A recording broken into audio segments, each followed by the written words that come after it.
City. Okay. O yun. May Yan laban pala, na meron na pala ako nasabi. Wala. Oh. Hindi natapos ni Duterte yun. Kailan lang yun natapos? Dito lang sa panahon ni PBBM 2024. O pero pasok yun doon sa bill. Ang sabi mo, ang tanong ko, sinimulan at tinapos.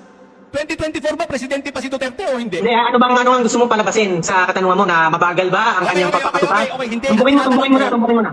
Oh. Aling proyekto niya sa loob ng 6 na taon, meron siyang 8 trilyon na pondo. Saan niya dinala? 8 trilyon, hindi niya tinapos ang project. Bakit hindi niya tinapos yung bypass road ng Davao City?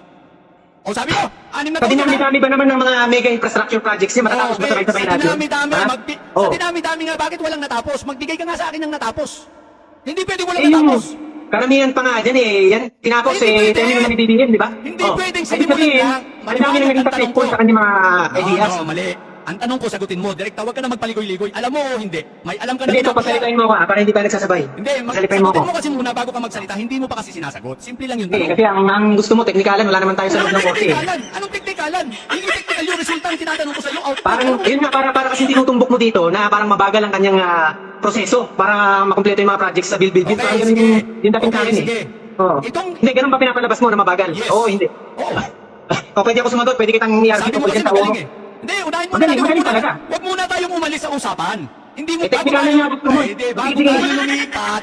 Isagutin Ano? mo muna. Kasi hindi tayo matatapos ang debate. Ito, tutuwang kita. Ang debate, tinatapos muna isang topic. Kapag natapos na, tsaka tayo lilipat. Huwag ka munang lumipat. Nandito pa lang tayo sa tatlo eh. Kanina, sabi ko sa'yo, kung gusto mo, ikaw ang unang magtanong. Ang sabi mo, ako na ang unang magtanong. O ngayon, ako ang nagtanong. Siyempre, tapusin muna natin yung tanong ko. Okay? Ngayon, ang sabi mo, ibinigay mo sa akin, itong bypass road. Kaya ang tanong ko sa'yo, hindi naman yan natapos ni Duterte. Bakit sinasabi mong natapos? Marami kasi siyang sinabay ng mga project pa dyan na malalagin. Hindi Kaya hindi ka ko yan yung sasabihin mong mabagal yung proseso niya. Ang sagot mo sa akin, ang simple lang ang tanong ko. Uulitin ko ang tanong ko, ulitin mo ang sagot mo, okay?